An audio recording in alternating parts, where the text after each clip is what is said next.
Hi, it's Dwyer, gamblersadvisory.com, dwyervip.com. Remember, the opinion you should follow should be your own. Just consider this video to be a second opinion from a complete stranger online.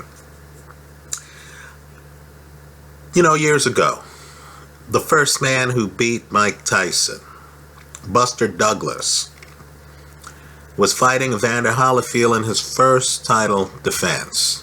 Right now, boxing is a violent sport. Can we agree on that? Right? A lot of these fighters are just waiting for that first big payday to leave behind a violent profession. Right? Who wants to get beat up long term for a living? People are really in the sport looking for that big payday. Not everyone is Bernard Hopkins. Right? Someone who enjoys fighting and who, enjoys the camaraderie. A lot of guys are just looking for the lottery ticket. So Buster Douglas got hit by Evander Holyfield, a guy who really at the time was viewed as an interloper in the heavyweight division, right? He was actually coming up from lighter weights. And Douglas went down.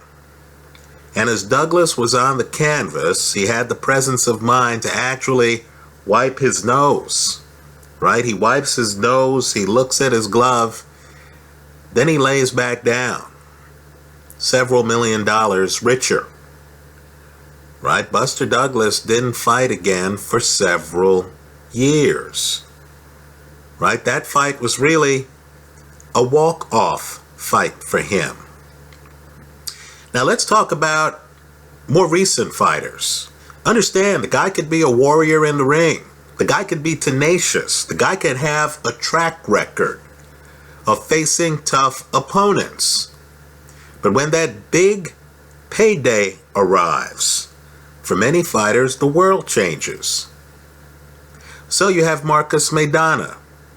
You might recall him being in wars with people like Victor Ortiz, Adrian Broner, right? This was a guy who fought people. Eric Morales, right? He fights Floyd Mayweather.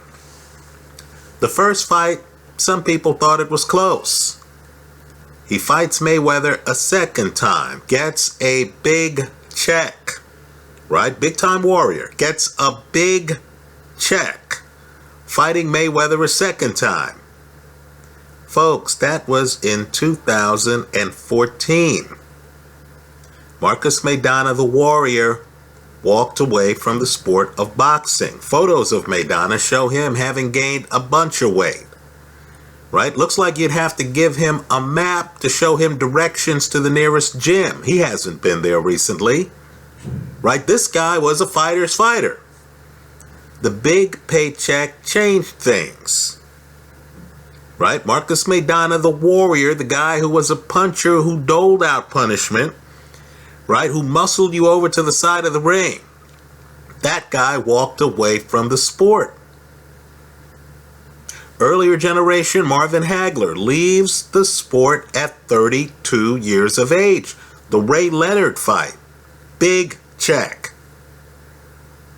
was Hagler's last fight. More recently, Carl Froch gets a huge check, huge crowd, fighting the rematch against George Groves. Right? Carl Froch, a fighter's fighter. Right? You can't question his courage. Gets off the canvas in the United States against Jermaine Taylor when Jermaine Taylor was Jermaine Taylor. Comes back and stops him late to get the title. Right? Then Carl Froch gets off the canvas against George Groves the first time. Right? Gets the stoppage. There's an outcry. He fights Groves a second time. Gets a huge check, folks. Big check. That date was May the 31st, 2014. Carl Froch has not had a professional fight since then. That was his walk-off. If you see Carl Froch by a boxing ring, he's wearing a suit and a tie and he's commenting on the fight. He's not one of the fighters. Now let's talk about Anthony Joshua and Vladimir Klitschko. I suspect this is a walk-off fight. No one's going to tell you, look, man, this is a big payday. Why do I need the sport after this? No one's going to say that. Right? But when you see a big gap in experience like this, right? One guy's, last fight was Tyson Fury. The other guy's last fight was Eric Molina. Right? One guy has fought several of the current, forget the past, the current top contenders at heavyweight. Povetkin, been there, done that. David Haye, been there, done that. Kubrat Pulev, been there, done that. The other guy hasn't fought any of them. Right? Any of them. Dominique Brazil, come on. Right? Come on. So, when I see a gap like this in experience, but yet these two guys are going to fight, and it's for a big payday. Huge. Right? 10 million pounds and up. Right? Something tells me that if Anthony Joshua, early in this fight, third round, starts to get hit with hard shots and starts to understand that the Vladimir Klitschko he sparred with wasn't the Vladimir Klitschko he was fighting. If he starts to realize that there's a learning curve and he's at the early part of it, right? That you can't just show up and get knockouts in fight after fight against elite heavyweight competition. That some of the fighters are not gonna, turtle like Eric Molina. They're actually gonna try to hurt you with jabs, with hooks, with punches that can give you a concussion. If anyone knows what it's like to hit the canvas, wouldn't it be Anthony Joshua, who got dropped by Dylan White, right, in the amateurs, who, according to reports, got dropped by David Price. If the world thinks you are the next big thing, and if you're in the ring and you understand that there's a different perspective, that some of these more experienced guys with lengthier resumes, some of these, dare I say, professional prize fighters, right, view you as a newbie. And if you, in your own mind, know that you only have a puncher's chance,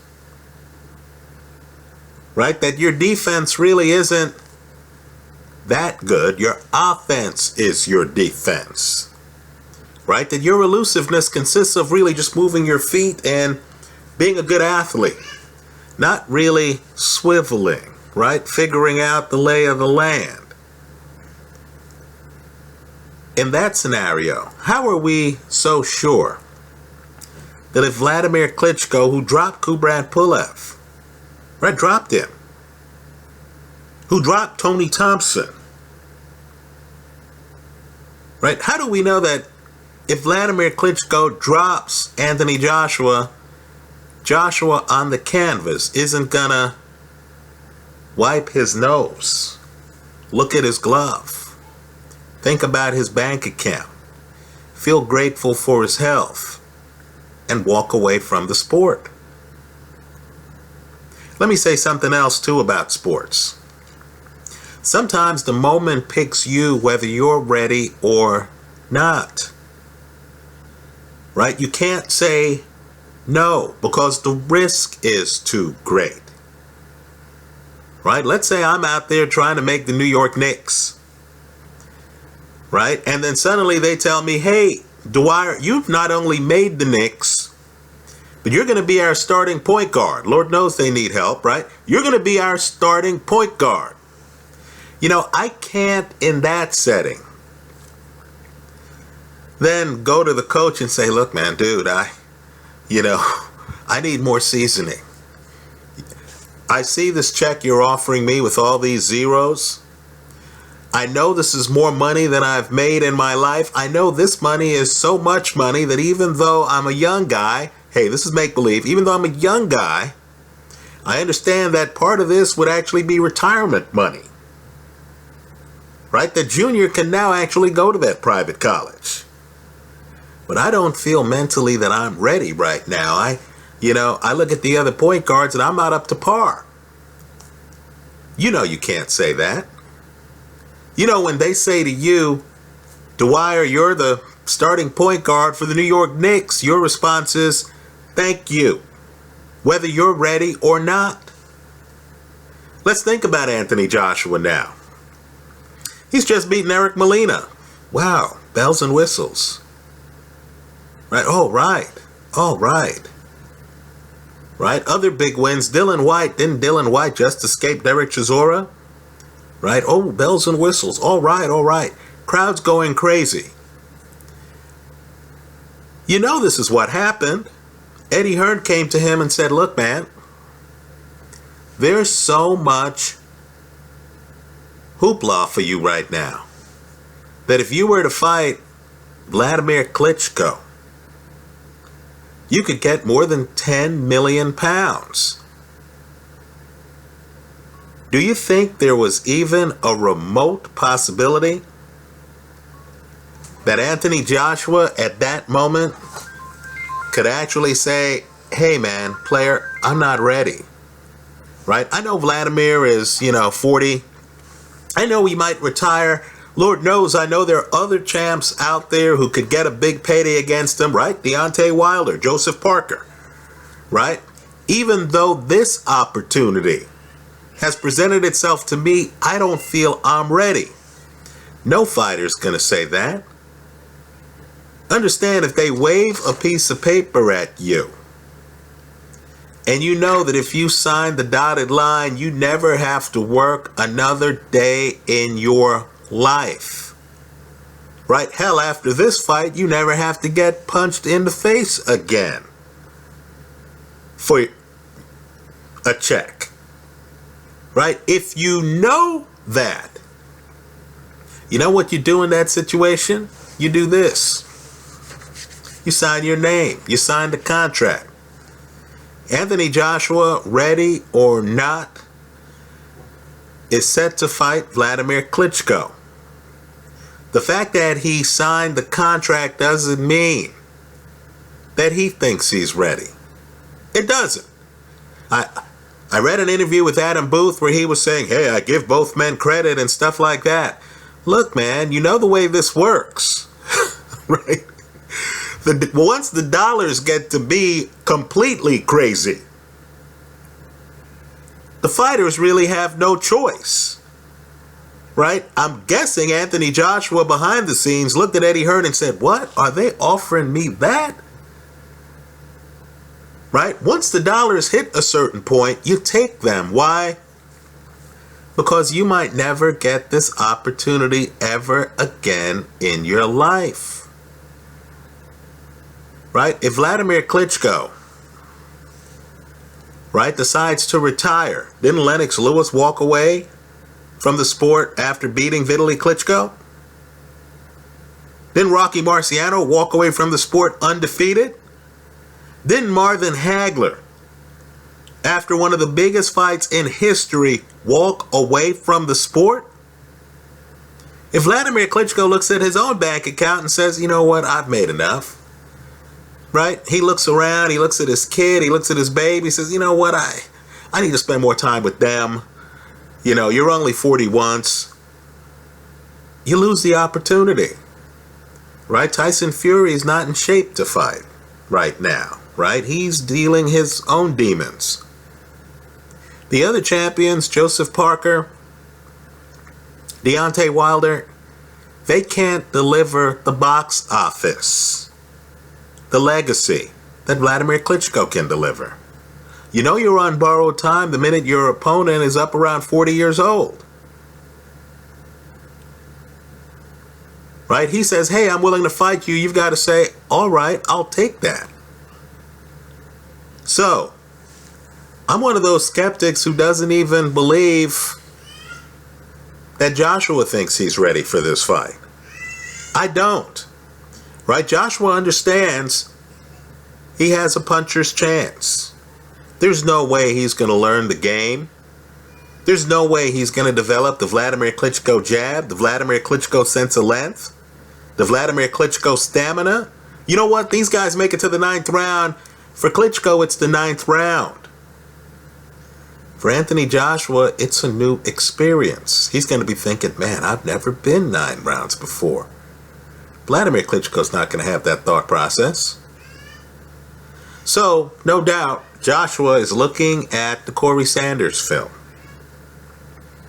Right? He's saying, you know what? He's looking at the Layman Brewster film. He's saying these are guys who landed on Vladimir Klitschko, got him on the canvas, beat him. Right? I believe if you're in Anthony Joshua's position, the fight goes one of two ways. Right? If you get lucky, if you land that big punch, you're thinking, great, the gravy train is going to continue. Right? I've just made 8 figures. My next fight's going to be even bigger than this. Now I have credibility as heavyweight champ. I beat Vladimir Klitschko. 30 years from now, I could walk down the street and people aren't going to say, oh, that guy was a heavyweight champ. No, they're going to say, hey, remember when he beat Vladimir Klitschko? I have credibility. Either the fight goes that way, and even if it does, I'm not sure if Joshua continues fighting. Didn't Carl Froch beat George Groves in that rematch? He hasn't been back in the ring. But what I believe is actually going to happen is something different. As I said, 3rd round, right? 1st round, emotion, energy, you're out there, the crowd's behind you. You know, this is the heavyweight division. Guys are going to look at you for part of the round, right? They're not going to do much. Just going to look at you. Vladimir Klitschko's going to, throw a few jabs, but not really pursue you. By the 3rd round, that jab's going to be hitting him. If he's unlucky, Klitschko's going to be following up with right hands behind it. He'll be turning the jab into a left hook.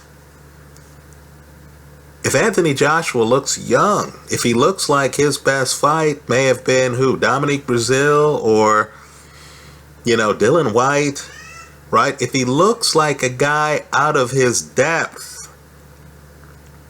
don't be surprised if he doesn't go down and stay down or quit on his stool. Right? Isn't that what unbeaten Nicholas Walters just did?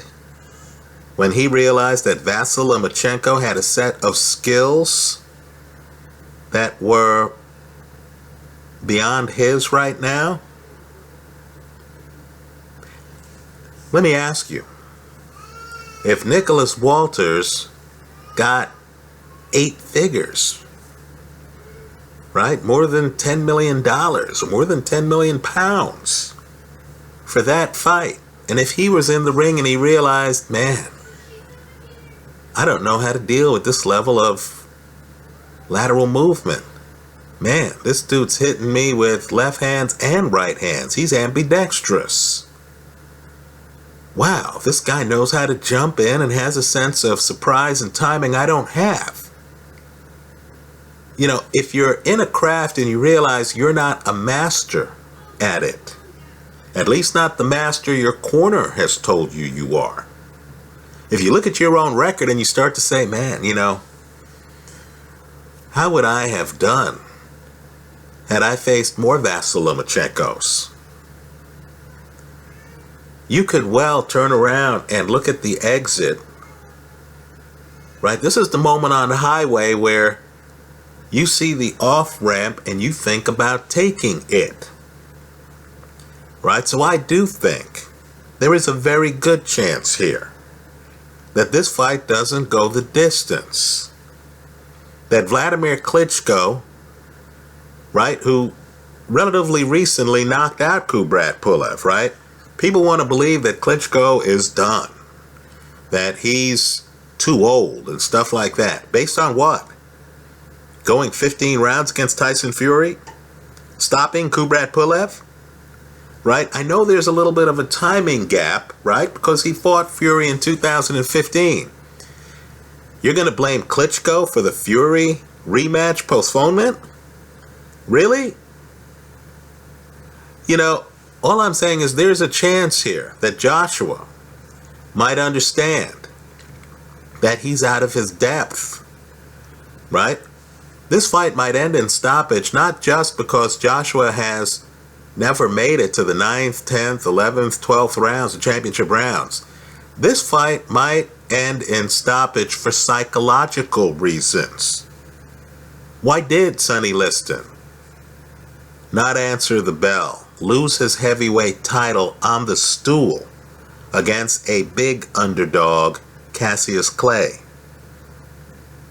Right? If you're in the ring and you're getting dismantled, you don't believe you have the skill set, right? Don't be surprised. And I'm serious about this. If Anthony Joshua doesn't hit the off-ramp like Marcus Maidana did, right? Dangerous sport. People are hearing about head trauma. People see great fighters like Ali, right, with slurred speech before he died. They see great fighters leaving us far too early, right? Jimmy Young, way too early. Joe Frazier, way too early. As far as I'm concerned, Ken Norton, way too early. These are the fighters I was raised with, folks, right? The mortality rate for boxers, it's a little bit early. You're young, you're in your 20s, you've just become a multi-millionaire, right? If you feel you have a lot to learn in the sport, right? Why not walk away with one loss, right? Especially if that loss is to Vladimir Klitschko, right? Marcus Maidana, we're never going to see him back in the ring. Just food for thought. Buster Douglas had no interest in fighting Evander Holyfield again, right? For those of you thinking about betting on this fight, and you're getting Klitschko as an underdog right now, don't rule out Klitschko by KO,